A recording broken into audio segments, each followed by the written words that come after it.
Badger fans, let's talk about the big news. We have breaking news as reported by Colton Bartholomew. Chez Mellusi, nominally Wisconsin's running back one, has stepped aside. Let's talk about the impact, the running back depth chart, maybe why it happened, and the bigger picture implications. Today, Locked On Badgers. Let's go.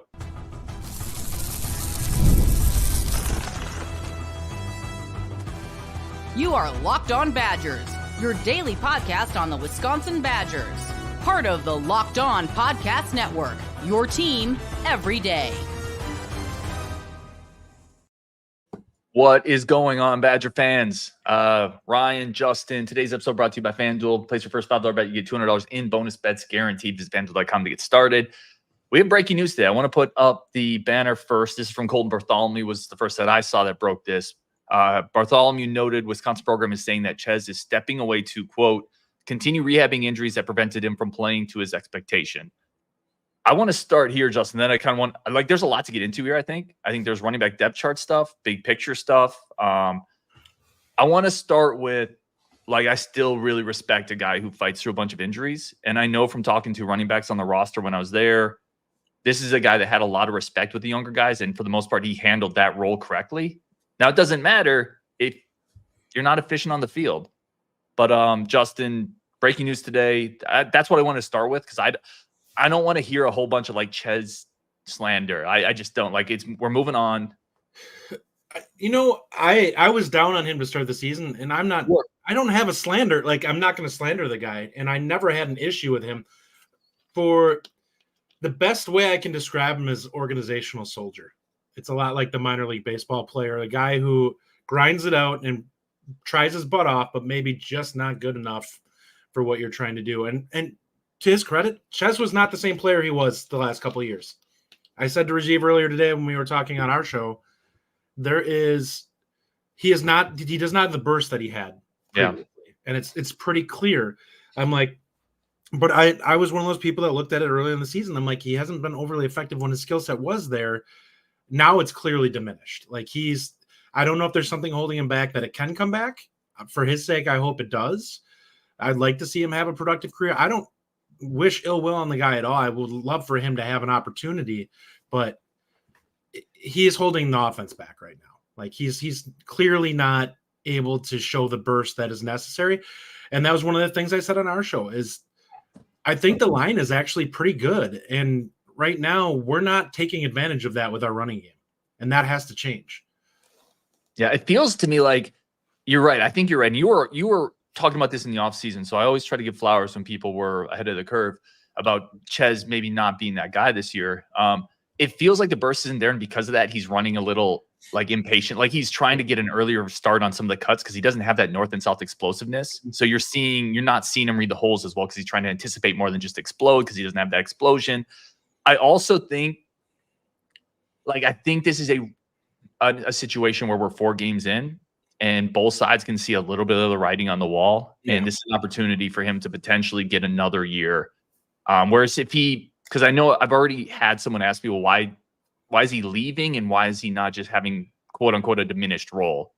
Well, I think if he plays the rest of the year, he's not going to get that year back. And I don't think necessarily with our backfield rotation, him playing a few reps here and there best serves us. Whether it's here or somewhere else next year, I think that it behooves him to be healthy and playing at hopefully getting an opportunity to do it. I don't want to say things that the staff has not come out and said, but in my opinion, with all the young guys that they have, I don't see him coming back this year, and I don't see him being on the roster next year, which to me says he's probably going to end up transferring someplace else and hopefully having a significant role with another team. But I think that they kind of realized we're not seeing the productivity we need to see out of the running game right now in order for the offense to take the next step.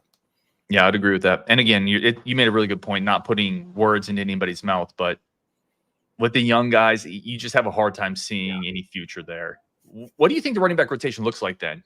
Let's go into Purdue. Chez is out. This is tough because I don't know what the staff is thinking. We only saw one carry from Yak in the USC game. Mm-hmm. Yakimelli's not the guy. It has to be Dupree, right? They have to be giving him a bigger run. I think so. Do you think that that's the move that they're going to make it? Because Yakimelli's actually been pretty productive. It's a big move there to say effectively you're jumping him up above a guy who's already shown some productivity. I'm not disagreeing with it. I'm just saying, if you're going to make this move, it's a ballsy move, because there's going to be people that are going to say Yakimelli looked good so far this year. And I think it could be. Oh, sorry. Go ahead.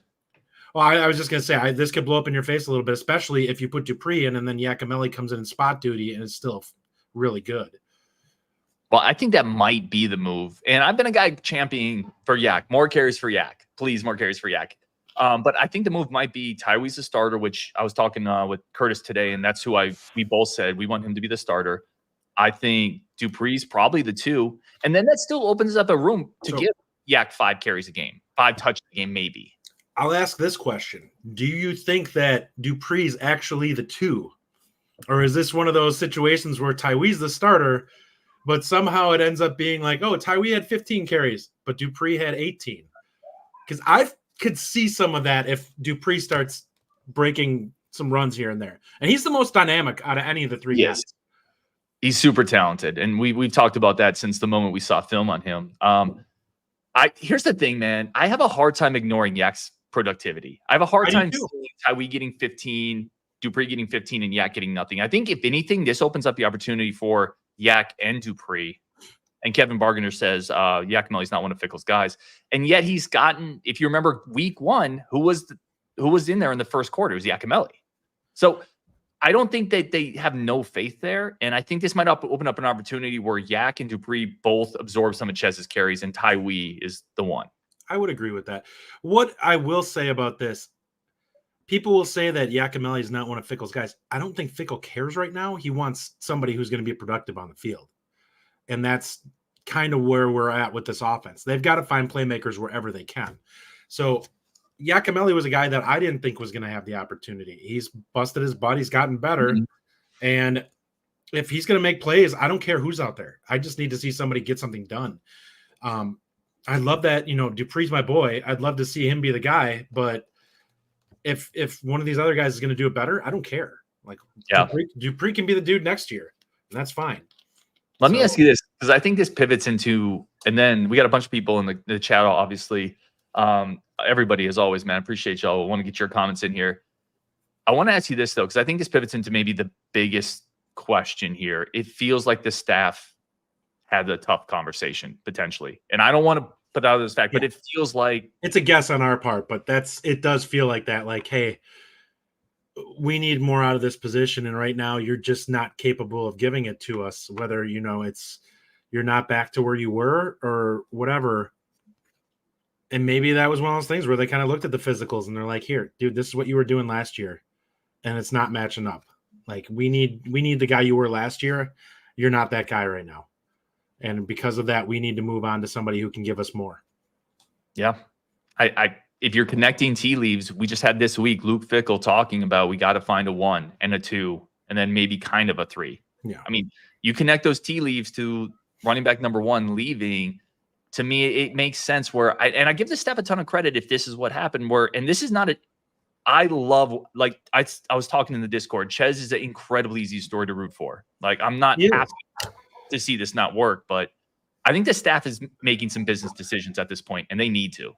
I agree with that. Like, listen, this staff is very much going to come under fire. Like, we could argue about whether Longo and Fickle have issues behind the scenes. I don't know. We haven't seen any true smoke on that. But what I will say is, if this team is bad again this year, there is going to be people calling for Longo's head. Like, it's flat out going to happen at that point, whether Fickle wants him gone or not. They're going to look at it and say, you're not good enough on offense. He's got to go. You don't get 3 seasons of being subpar in college football. You just don't. Even Brian Ferentz didn't get that. Yeah, no, it's true. We're going to take one quick break, then get into your comments. Justin, if you see any comments you want to star over there, please obviously knock those out. Let's take one break for our friends of the show. Good friends of the show, as always, over at FanDuel. FanDuel is the #1 source that I go to when I want to bet the over on the Badger season. That's where I always go. I head over to FanDuel for that. FanDuel will get you started with all your sports betting needs. Great friend of the show, as obvious. NFL, MLB playoffs. Go Brewers. I'm a Brewers fan now. The Braves suck. MLB playoffs going on. Basketball's coming up. College football, NFL. Find all that over at FanDuel.com. Initial $5 bet gets you $200 in bonus bets. And if you're like me, I would put that $200 at the beginning of every year on the Badgers taking the over. I can still hit that. Hopefully that money's going to work out for me. Justin, I don't know. But FanDuel's the place to do it. Parlay, spreads, futures, teasers, all over at FanDuel.com, the official sportsbook of the Locked On Podcast Network. All right, let's get back into this. We'll take some questions or thoughts or comments that Justin starred.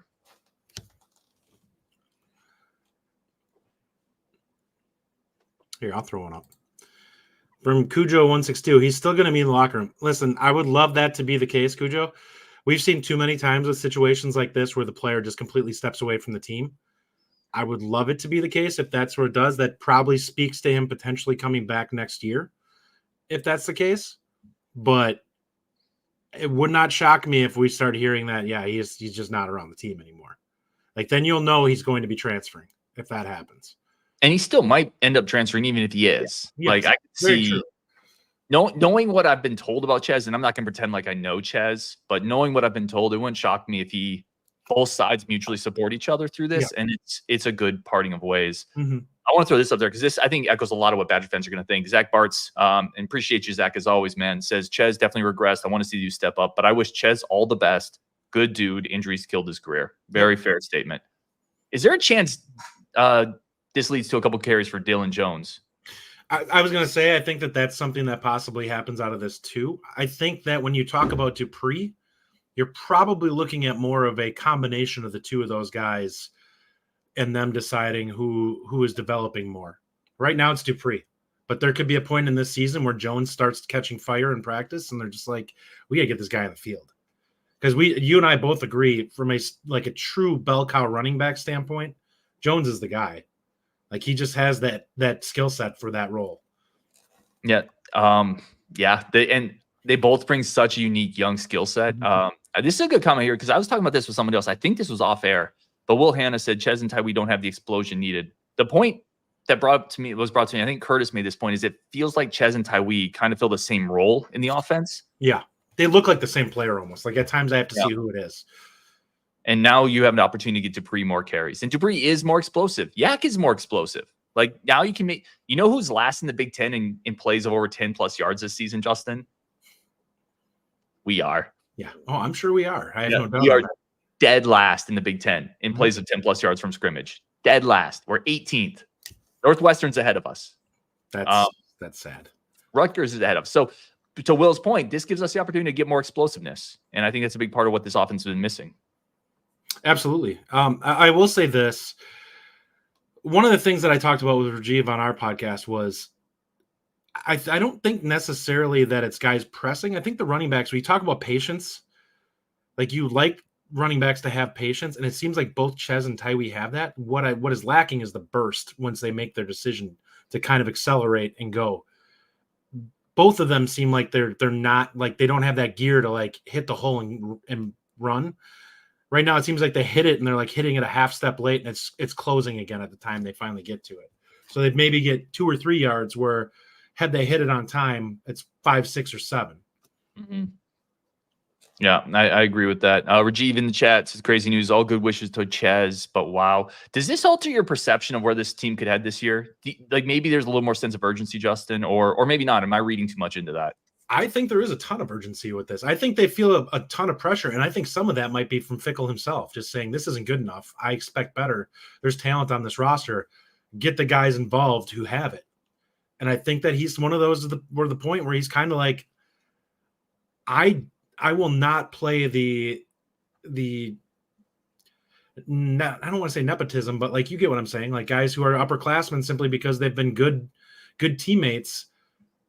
I want the talent on the field. Like, I'm sorry if your feelings get hurt by it, but we need to do what we can do to make this team as talented as possible, regardless of age. I think we're hitting the point in the season where these guys have been doing it now for 4 months. They're probably ready to get out on the field and do stuff. Yeah. And to your point, man, like, it's not personal. None of this, it's business. It's what's best for the 85. Well, I guess it's not 85 anymore, but you got to make some business decisions.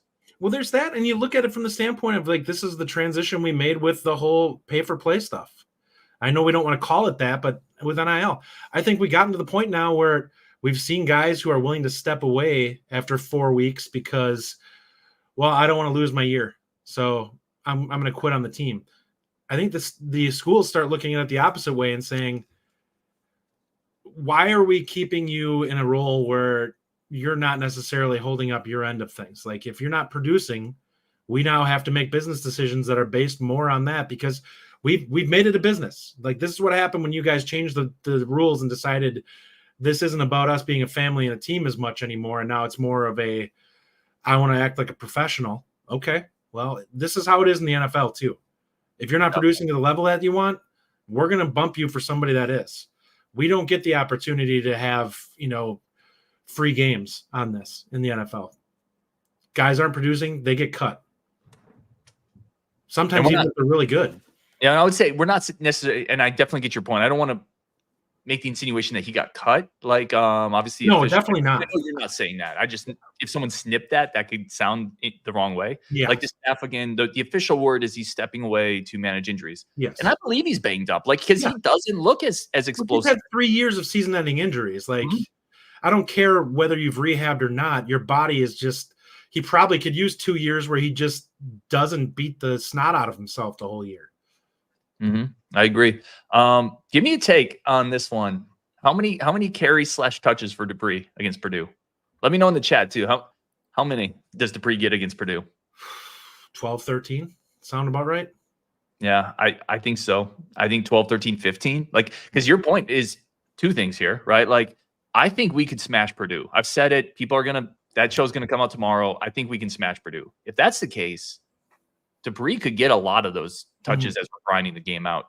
And then, as both you and Rajiv and others have said, if he starts breaking a couple, it might be hard not to give him 12, 13, 14. Oh, absolutely. The thing is if he hits a gap, Dupree is absolutely a guy who can get you 15 or 20, if not more, if he finds the right type of seam. But he has something in terms of just shiftiness and elusiveness that the other two don't. Like, Chez had some elusiveness we've seen in the past. He was not as, like, having watched Dupree's high school film, he was not on that level. Like, he's got some nice shift, but he was more of a one-cut type runner to an extent. Dupree is flat out the jitterbug guy. Like, he can be all over the place and make guys just flat out miss and look stupid. And he's got incredible balance. Yep. That's something that if we can get him on the edges, he's a guy who, if he can get in space one-on-one with a linebacker, we've seen what Tretch can do. Dupree can do a lot of the same stuff where he just makes a guy look dumb because they're trying to stay with him. Yep. That was all on film. And a guy who can catch the ball really well too. That's a weapon you can use out in the flats, which, by the way, do we know an offensive coordinator likes throwing the ball to running backs in the flat? I don't know. Maybe. Now we'll actually do it. It'd be nice to do it to the one guy who, like, is tailor-made for that in this offense. We do know a guy who likes to do that. A couple of the carries or touches. Will Hannah says 13. Cujo says 30. Oh, 30 yards. Sorry. I thought he said 30 touches. I think he's got a chance to get more than 30 yards plus a TD. Like, there's an avenue here. Like, if you feed him 10 carries, there's going to be a 15, 20-yarder somewhere in there. Like, especially against a team like Purdue. Like, Purdue's terrible. Like, I'm sorry. Like, they're last in the league in rushing defense, aren't they? Yeah, they're terrible. And I know people are going to come back and say, yeah, we're not that hot either. We're a lot better. We're significantly higher than them. And we actually, low key, I looked at it when Rajiv and I were looking at it for our show. The rush defense was not bad against USC. Yeah. Their starting running back averaged 3.3 yards a carry. I'll take that every day of the week. That's a huge improvement for them. They got gashed on a couple of trick plays. Like, Zachariah Branch had like a 15-yarder, and one of their other backs had a 15-yarder that was part of his. But the starting guy that was getting rep back for back was not getting anything significant against us. I thought the defense was okay against USC. I've said that a couple times. It looked improved against the run. Like, that's a team that should be able to hurt you a little bit with the run, and they really didn't. And that's how Purdue has to kind of win, by the way. They're going to want to come downfield, our downhill. They don't have the offensive line for it. They don't have the line. They don't have the weapons. Rajiv says 18 for Walker, 15 for Yak, 10 for Dupree. I think that second running back thing is going to be fascinating because I don't know. It's really hard to say how they're going to. We'll learn a lot about what the staff is thinking based off of how carries are divvied up. But I will say this. Last week, Dupree had more carries than Yak did. Yep. I agree. I think you can use all three to some degree because what Fickle did say is he wants a 1, a 2, and a kind of a third as a spare part, which that means he's getting a couple touches as the third too, probably. I think this opens up this 3. I think you and I both agree. This opens up the top 3. The top 3 is Yak, Dupree, Walker. Yep. And Walker's going to get the bulk of that. And then maybe the other 2 are a little bit of game script, game flow situational. Well, I think Walker's may initially get the bulk of it, and it's going to be whoever. It's really going to come down to which of those guys takes the bull by the horn, so to speak. That's fair. There's a chance here that Dupree takes this, just flat out takes this position if he proves that he can be the most explosive out of the group, which I think that's what they're searching for right now. They want somebody that can show some explosiveness. I think let's wrap up there. Any final thoughts? As this news broke, I texted Justin and said, I didn't say, are you available? I didn't say, can you jump on? I sent you an invite. I said, invite, period. So, I feel like given the relationship I've had with Ches this season, it was warranted that I step in and talk. Yeah. I will say this again. I do want to wrap up on this because I think this is the right move. I think this is a move to help get more explosive, healthier playmakers on the field. I don't want to discredit the work Ches put in. Like not. He's busted his butt for this program. Yeah. We talked about it in the offseason when I said flat out, I love that the guy has put his heart and soul into this. But when it comes to it at the end of the day, I want Luke Fickell to play whoever he thinks can win football games. And right now, we're not seeing enough from the running back position as a whole, period. Like, it's even Walker, like a nice 18-yard run with him against USC. But I need to see more from him. There's nothing I've seen from him that says he's dynamic. So we need somebody that can show us just some burst and some ability to get us some chunk plays because the running game has not had nearly enough. I agree. And the stats back that up. I will say a couple comments here as we wrap it up. Tyler Streeter and Tyler, as always, man, we got Tyler, Robert, Will, we got Cannon in the chat. A bunch of awesome dudes as always. Tyler said, let Walker go too. He's been hurt as well. I actually kind of like the way Walker runs. And I don't think you don't want to lose Walker and then be completely reliant. Yeah, I don't know if they unless you had a Tuca ready to play, I don't think you lose Walker. Like you need a back like that. Dupree isn't that guy yet. I don't know if Jones is somebody they'd feel comfortable with trying to, get a short yardage play. And I don't know about Yak either. Like I question whether I think Yak runs hard, but I don't necessarily know how much he moves the pile. I think, I think you want a hammer. Walker can at the very minimum be that hammer. I thought he actually looked pretty good against USC. It looks like he's getting his legs back under him, by the way.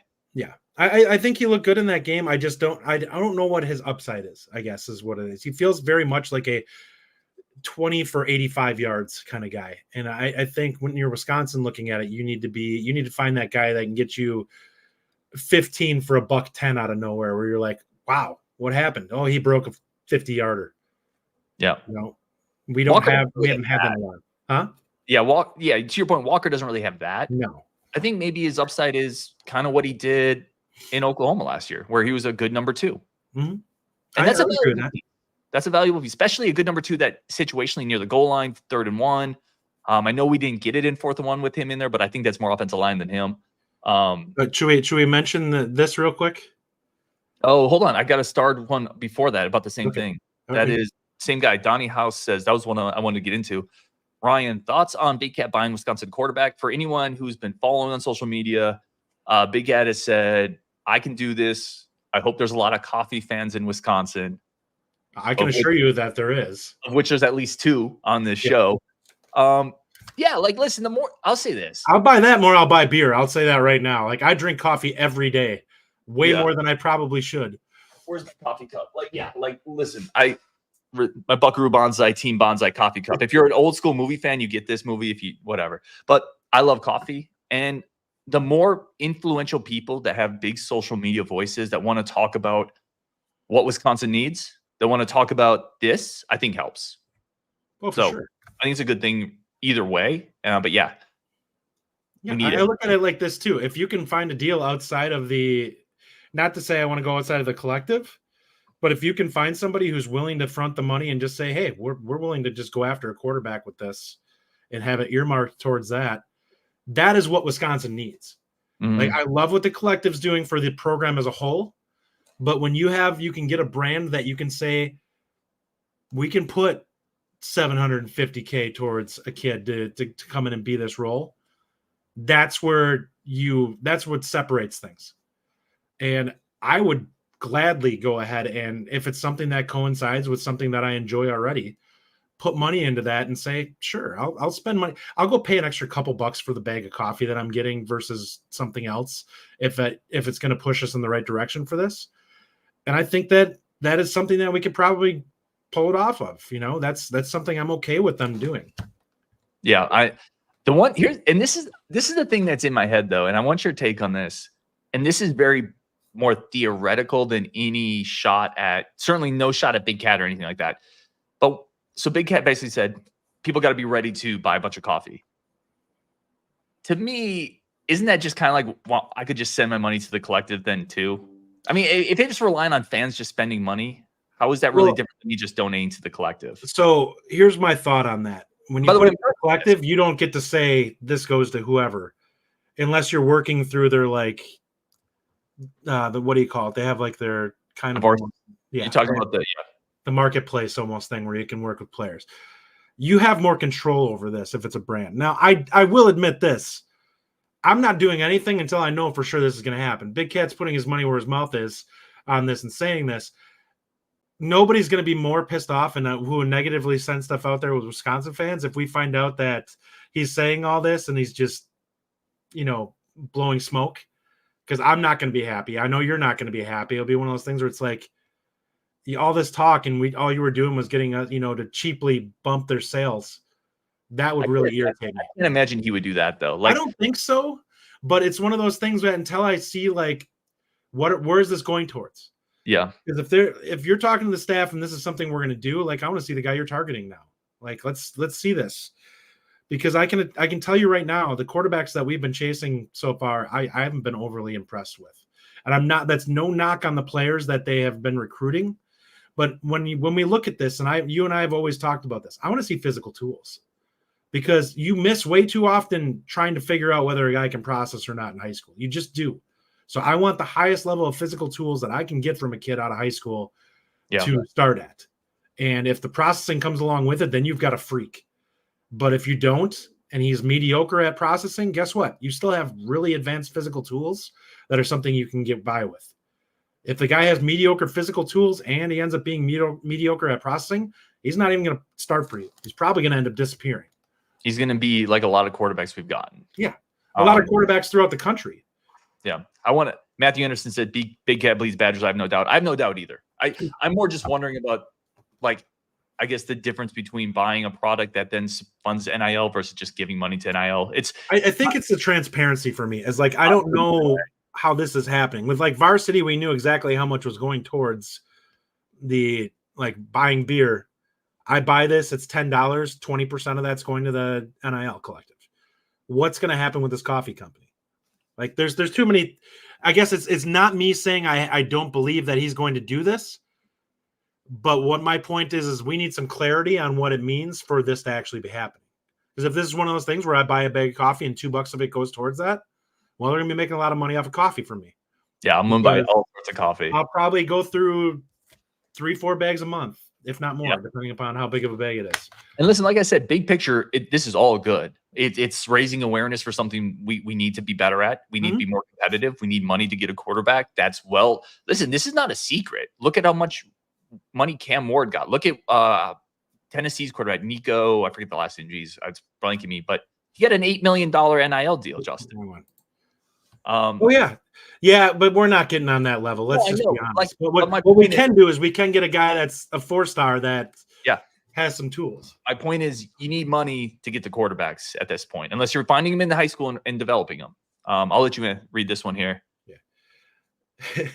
Benson Smooth 24. I'll drink plenty of varsities at Camp Randall Saturday. NIL is fine. Let's go, Benson. Hey, it's a good beer. There's nothing wrong with that, and I believe they have more. You get more for the same price by getting a varsity because there's 16s, aren't they? Yeah, there are 16s. Yeah, and I think the other ones are 12s or they're smaller. I know that. I'm all about the varsity. I'll also drink a ton of coffee. So honestly, I'll get plastered at night and then drink the coffee in the morning to wake up the next morning. Yeah, so I'll burn it on both ends if it gets us a quarterback, man. Ain't no doubt there. Justin, let's wrap it here, man. Again, this is big news. I think the biggest news here is I think the coaching staff is starting to make some really difficult decisions. And I think that bodes well for the team. It is. I think here's my perspective on it. We always know if you're going to make a transition to younger guys who are more talented, that there's going to be some hurt feelings. It's your job as a coach to smooth that over so that you don't lose the team.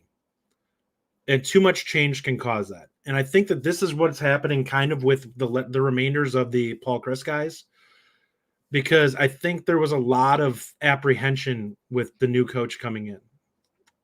People really liked Chryst. And there's nothing wrong with that.